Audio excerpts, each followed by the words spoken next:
Welcome, welcome to the day after AEW Collision post show. It's your boy ABE from DET.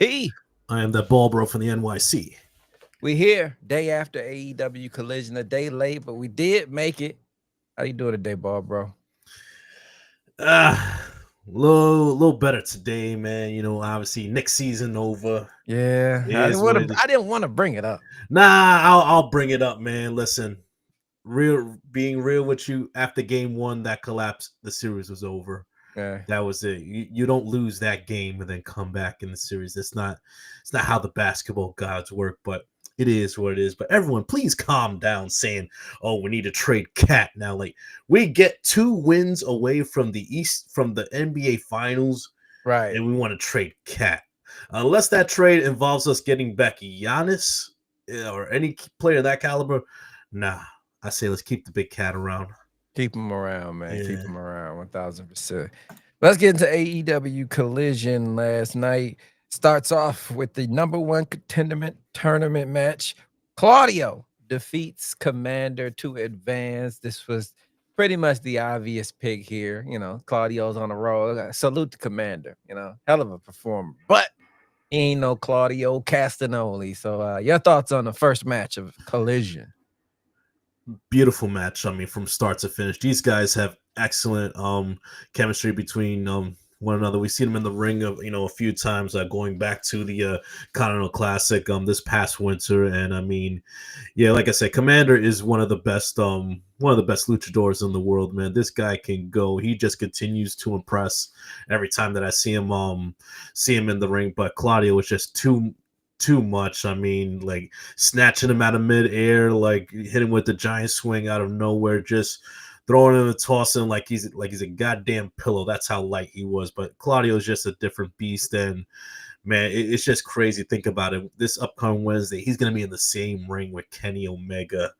I mean, and 2 other guys we'll talk about later. But man, like a great showing between for Commander, but Claudio just too much, too strong, too powerful. Too bald for the win. Definitely too bald for the win. But next up, we got the Don Callis family. Trent Beretta, Rocky Romero, and Takeshita defeats Tomohiro and Roderick Strong and Kyle O'Reilly of the Paragon. I wish they would go back to Undisputed, but Paragon it is. But Don Callis family picking up the win here. Your thoughts on this one? I mean, solid match. I mean, all guys involved in the match are solid. I mean, Ishii on my TV screen is always a welcome addition to whether it's Dynamite or Collision. I mean, him and Takeshi have gone back and forth, whether it's in AEW, New Japan. I mean, those guys, it's always a war between those two. But the Don Callis family, they're the more cohesive unit. They're literally family, so they can't falter in trios action like this, man. So the right guy won in the end. But Rocky Romero, that dastardly D with that low blow while the referee had his back turned, and Takeshita takes advantage. 1, 2, 3. Don Callis family powers on through. Good match, like I said, and let's see where Paragon and Ishii go from here. I mean, maybe this has some as tie-in with Forbidden Door in a couple of months now, but good showing all around from all parties involved. Definitely. Next up, I was one of the main people when Okata got here, and I said, man, he needs to be doing something big, and it was like, take his time. To me, it's time to really push Okata, man. I like seeing him on Collision. I like what he do, but I need him in something serious soon. Hopefully they can get this Kenny thing going. But anyway, he's here, beating Bowens, defeating him. It was a solid match. I like the 5-2 gimmick that Bowens has, but Okada, man, I don't know. Maybe I'm just a New Japan mark, and I'm looking at his history from there, and I'm not giving it a fair shot here in AEW because it hasn't developed yet. But I just want him doing more. But your thoughts on this match?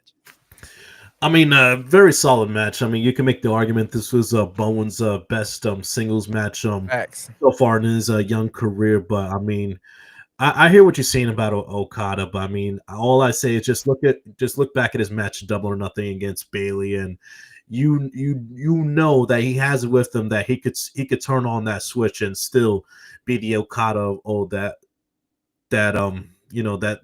that number one guy that he was in New Japan for all those years, and you still see glimpses of that even on this match against Bowens on Collision. But I'm patient with him in this regard that we've known what the end goal is with Okada and AEW. You go back to this to December at World's End when he won the Continental Classic, um, and who's the first man to greet him with the belt and the trophy? It was Kenny Omega. We know where this is going, and it's just, man, we're a little more than a month away, and where myself and others are going to be there live in Texas to see on American soil Kenny Omega versus Kazuchika Okada. Like it's gonna be like a life altering experience, like for our wrestling fans to see.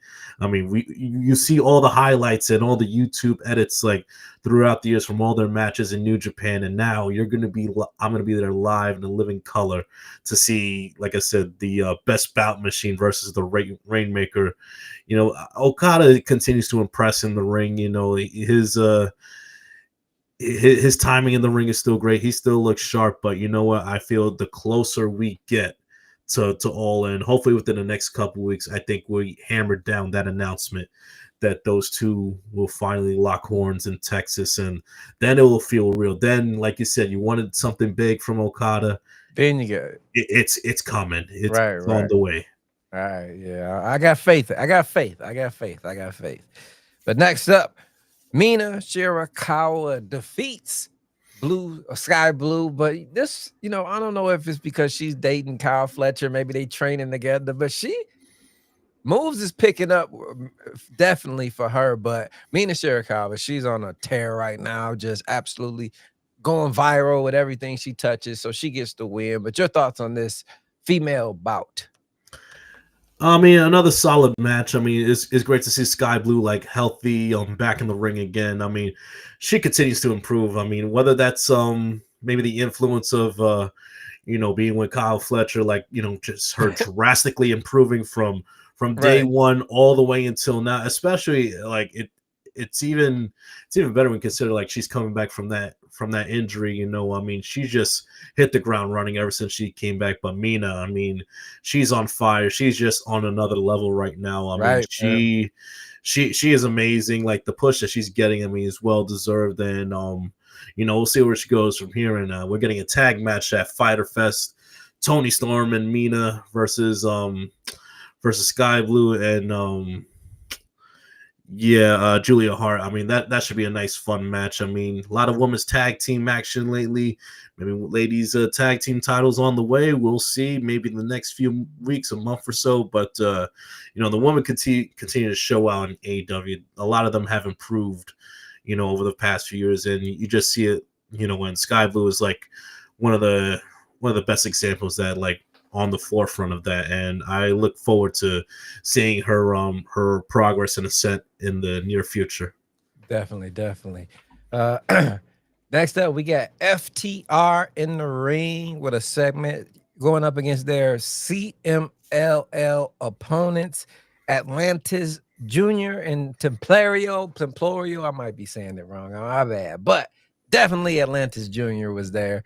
And nice face-to-face. I've loved this Stokely FTR alliance. It's just straight comical. The way they was talking to my man, like he didn't understand English, just classic. The FTR, man, they're solid at anything they do. So your thoughts on this segment? I mean, before I can even get to Atlantis Jr. and Templario, you got freaking Stokely in the ring with FTR, and the note that they pull out with Stokely reading to the crowd, "Andele, andele, mami, ia, ia." Like I was like, "Yo, dog, come on." I just hope that all of the wrestling fans under the age of 25, like, I hope that they understand or get that reference. I kind of but I pop for that. I mean, I know Stokely, like he popped for that as well. He couldn't keep a straight face with that. But I mean, listen, FTR, they are firing on all cylinders right now. Like Yep. heel FTR is where the money is at. I mean, they're great no matter what, but I mean, they just turn up another notch, another level with what they're doing. And like Atlantis Jr. and Templario, like they're the perfect like adversaries for FTR. Like they said, like just mocking them and like just kind of like looking past them in a sense, and kind of Dax throwing shade at Atlantis's father. So I can't wait for that tag match at Fyter Fest. I mean, it's going to be great. Like the relationship between AEW and CMLL, like just blossoming right before our eyes. I mean, the top talent from CMLL just continues to show out any of the opportunities they get, whether it's Dynamite or Collision. I mean, we'll see that later in the show, but it's going to be a great tag match come this 4-hour edition of Fyter Fest, man. We're going to get an extra Red Bull or two to get through that show, but I can't wait, man. Rico's in the comments saying, I did, I got it, I'm that old. Definitely. That was nice. absolutely hilarious with the Nelly reference, man. Shout out Stokely Hathaway. Yes, man. Next up, we get the Gates of Agony in action. They defeat Kaminari and Cosmo Orion to get the win. They seem to be getting a push. I could see something coming in the future for the Gates of Agony. Their look, their ring entrance, everything they're doing is starting to come together. So we was talking about people getting possible pushes. That is a team I could see in the future doing something. But your thoughts on this kind of a squash match? Oh, there's no kinda. You could take the kinda out. I mean, it is what it is. Listen, it was a showcase for the Gates of Agony, and if you're paying attention to them, like from a few weeks to now, they've changed up their appearance a little bit. They changed up their style a little bit, and I love the focus on them. And they're just a much needed addition to the tag team division. And like I said, let's see where this goes. Does this lead to a rematch with the Hurt Syndicate down the line? I certainly hope so. I mean, I think they're ready. I think they're ready for the spotlight. They're ready for this for the showcase that they're on right now. And I just love what they're doing right now. They seem to be on an onward trek, moving up right now, and I hope that they get their opportunity for a rematch sooner rather than later. Is it all in? Maybe not. We'll see. But like I said, we'll see what happens. But like I said, another great showcase from the Gates of Agony. Definitely. Your Knicks might have lost, but at least you got some help in the comments for you saying, let's go Mets. Yes, sir. This is one New York team that didn't disappoint yesterday. Yeah, the Knicks losing. Yeah, the Yankees losing 18-2 to the Dodgers. Damn. Belts to asses. That's what that game was. But yeah, man. Let's see. What's crazy, man? Like the past year, the Mets and Yankees, the Mets and the Knicks, same outcome. Mets lost in the NLCS 4-2, 2 wins away from getting to the World Series. Knicks losing the Eastern Conference Finals 4-2, 2 wins away from the NBA Finals. These colors right here, blue and orange, equal pain. It's great character development if you're a Mets and a Knicks fan. Awesome character development. Yes, it is. But I'm tired of fucking character development.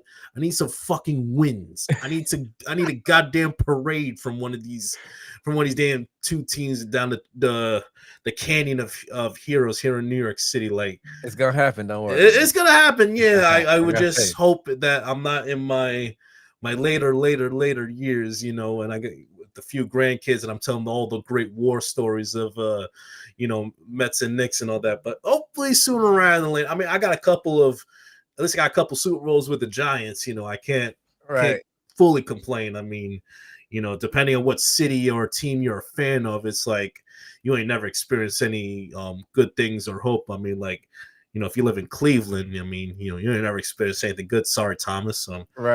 Sorry, Thomas. Sorry, Ebby. But yeah, it is what it is. They'll love that if they hear that. But yeah, man. Hopefully, 2025 will be the year of these guys. He says, "I just bought a wrestling belt of the Knicks. Hey, it's gonna be worth something one day. Trust me. Hopefully." I was gonna save this for the news at the end, but why not? Let's bring it up because we got a comment saying, MJ Styles, R-Truth to AEW next. Your thoughts on that, Bald Bro? Listen, I say this respectfully as possible. Our Truth, Ron Killings has had a great career in the world of professional wrestling. What I don't, what I kind of have a problem with his run to WWE is that, a lot of people are going to think of him as that goofy, like, you know, kind of comic relief character. But I mean, dude, people forget he was a former NWA World Heavyweight Champion. This man can go in the ring. He's a serious competitor between those ropes. But I mean, don't get me wrong, he did carve himself a nice path in WWE to a pretty good career overall. But to answer the question of him to AEW, I say as respectfully as possible. No. And it's not so much because of R-Truth and the wrestler and the person that he is. It's just AEW right now, their roster, they are stacked from top to bottom right now. Right. There's just no place for him, honestly. Exactly. And I'm not trying to be negative towards him. It's just the reality. I mean, like, yeah, we see a lot of great talent in AEW, but there's also a few guys that we wonder, like, where is this guy? Why isn't this guy getting enough time? Where's this guy's push? I mean, and I'm sorry, with all due respect, I don't want any of those guys to take a back seat to an incoming Ron Killings. I mean, I'm sorry, he doesn't do anything for the current product or the direction that AEW has gone in the year 2025. I mean, listen, I mean, it sucks what happened to him today. I wish him nothing but the best, but I just don't see that as an addition that's a net positive for AEW at this point in time. And, just real quick before we move on to the next topic, I was telling my brothers in the group chat wrestling podcast before I came on, with this news and all the other bad, like, kind of just WWE PR that has been snowballing in the past few months, like, All In Texas, TK has got to end on the highest, most positive note possible. Right. This is a chance, like, your product on screen is already, I think, gaining momentum in the year 2025 from TV to the pay-per-views and everything.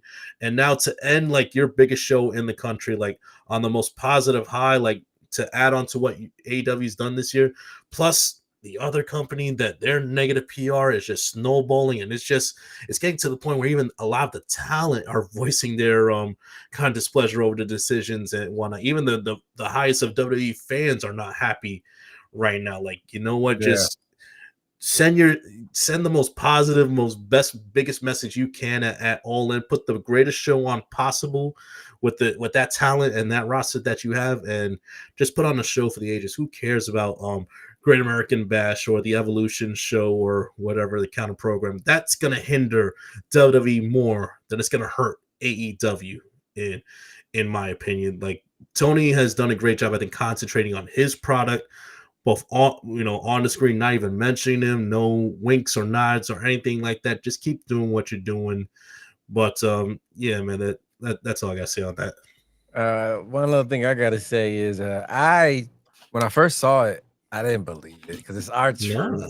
And you know what? I still don't believe it. And this comment in the chat is like where I'm thinking, because he says, listen, TNA needs him back. This is a whole spiel just to get him down there and working in TNA. I feel like he's not leaving WWE. TNA is WWE. He's just gonna be down there doing some dumb shit. Yeah, that's all it is. He might bring back the Ron Killings gimmick down there, try to get it over, see if he can get back to the main roster. But I don't see R-Truth. He's a WWE lifer, Hold up. I'm sorry, dude.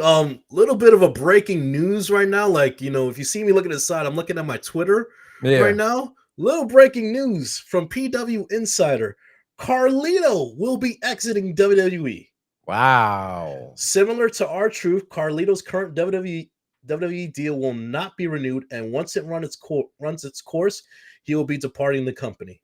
Man, where there's smoke, there's fire. So, I mean, listen, I know what you just said about R-Truth, but right. I think it's I just think it's legitimate. And you kind of look at R-Truth and Carlito, they're kind of in the same boat, that they're kind of the older established statesmen within WWE. But let's be honest, like, and when you think about it, people have brought this comparison up between WWE, what they're doing now, and to when TKO took over the UFC. Like, guys like Chuck Liddell and Matt Hughes, they had cushy, like, executive jobs for life, essentially. Like, and then when TKO came in, those jobs are gone. They're Right. gone. So, but let's not. But here's the thing: with all due respect, I see a lot of the fans in the score saying, "Oh, fuck Triple H, fuck TKO, Mo." Don't say that. Don't tweet that out. But then come tomorrow night on Monday Night Raw, you're live tweeting the show, and then it comes NXT, you're live tweeting the show, the SmackDown, and it's like, I always think match your energy, match your Right. intensity. Don't be 50-50. Don't be like, if they're really upsetting you or pissing you off, like, I mean, then be consistent. But let's be honest, a lot of people, WWE fans, who are upset about the R-Truth, and now the Carlito news right now. I mean, yeah, you can say F this and F that, but guess what? You're going to be tuning in tomorrow, regardless. And please don't use this as an excuse to wish that Vince McMahon was back in power, because no, please, God, no. I mean, no, just absolutely not. Well, back to the AEW Collision. The hell what they got going on over there right now. Yeah, it's crazy. We got Roosh, Dralistico, and the Beast Mortis defeat AR Fox and Top Flight. Top Flight starting to figure it all out. They're coming together. I like the way they looked as a group coming down the aisle, but Roosh, Dralistico, Beast Mortis get the win. I love the Beast, man. I really hope they utilize him down the line doing something. But your thoughts on this match?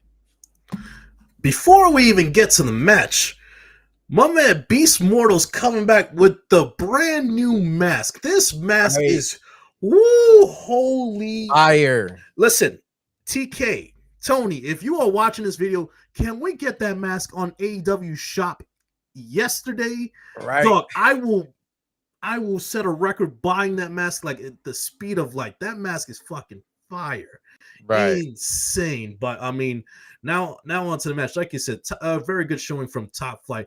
AR Fox has been on fire the past few months. I mean, you put him in the ring, whether it's singles, tag, tournament, or trios, like, AR Fox continues to show out.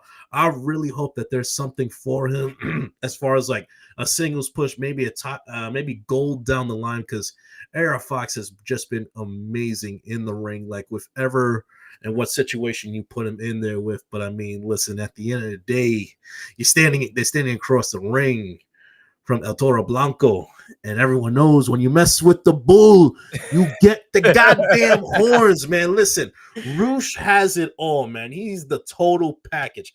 He has the look. He has the presence. He's got the, as the kids would say, he's got the aura. Right. Go in the fucking ring. The dude is he's a beast. He is that bull, man. And like I said, and Dralistico, one of the more underrated guys in AEW, one of the best luchadors in the world. I mean, springboard into a freaking Code Red, like, amazing stuff, like, great action from start to finish. But yeah, like I said, Roosh, picking up the win at the end. Like I said, you mess with the bull, get the horns.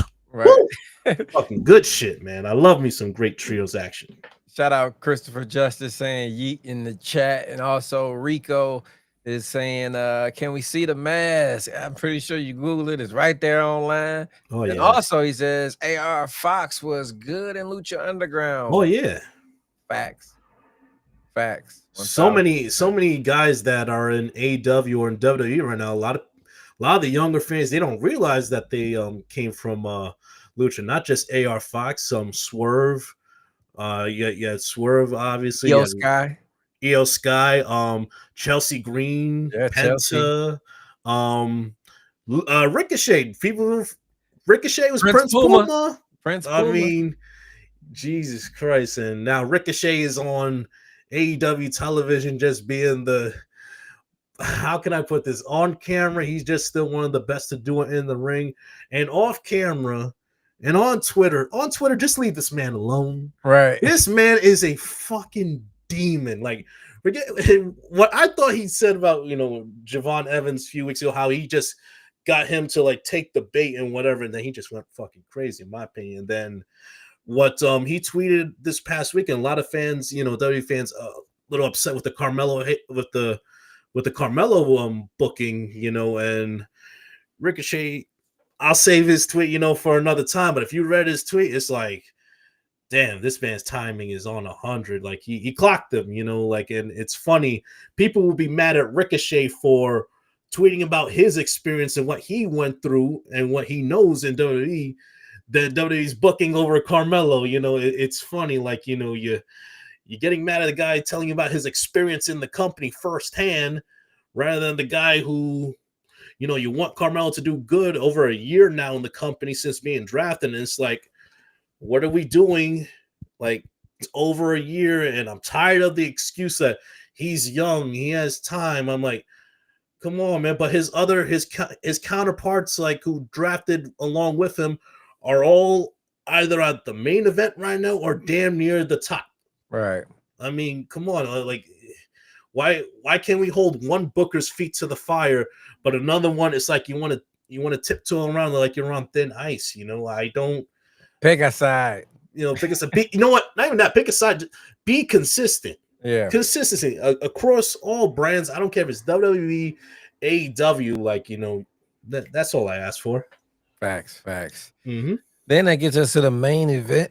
And the thing that I absolutely love about AEW is every main event can portray something different. It's not one particular style of wrestling. Like the other night, we got the women closing Collision. Tonight, we got Luchador Professional Wrestling closing the show. So I just like how they share time with everybody, and it's like you get a little bit of everything. And that's what this main event was. I some damn good Luchador Professional Wrestling as Dorado defeats Caro to advance in the #1 contender tournament going on right now. This was a hell of a main event. Your thoughts on this one? Love me some damn good luchador wrestling. I mean, right. These two, Mascara Dorada, Hechicero, are two of the best in the world. And I mean, where else in a major wrestling promotion are you going to see a booker decide, you know what, we're in a partnership with CMLL, give me your two best guys, I'm going to make them the main event on one of my key shows during the week, and they're going to crush it, they're going to knock it out of the park.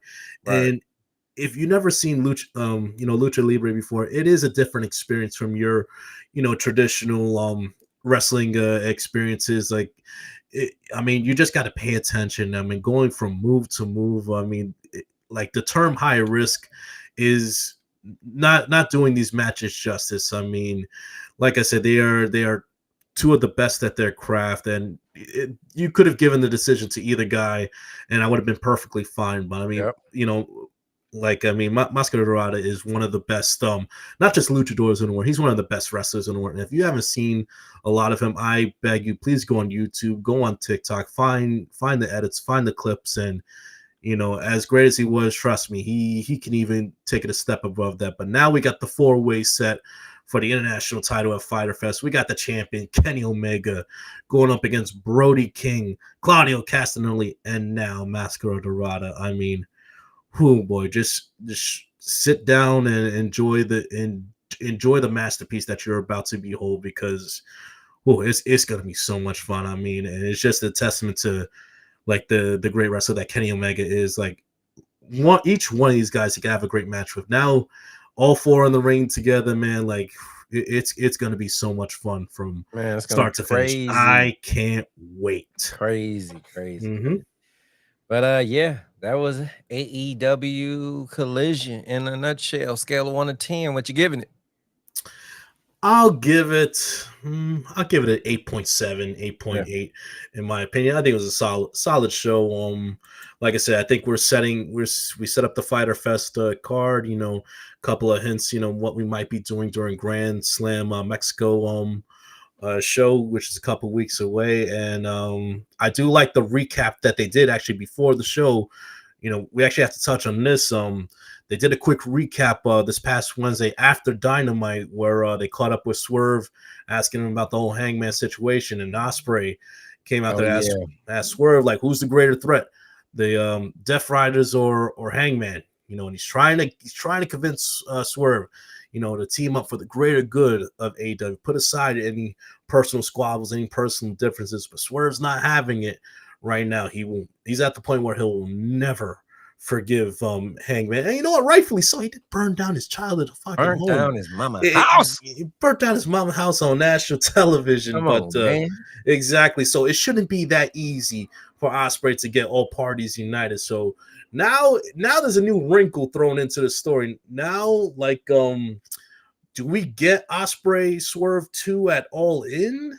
Now, I mean, they definitely, I think, are heading for a clash, like, whether it's All In or before that. But now, I mean, it just adds another layer on to the story. But yeah, brother, I can't wait. I love what they're doing with the main event story. But yeah, man, it's good stuff. I mean, I can't wait to see what they do between Ospreay and Swerve.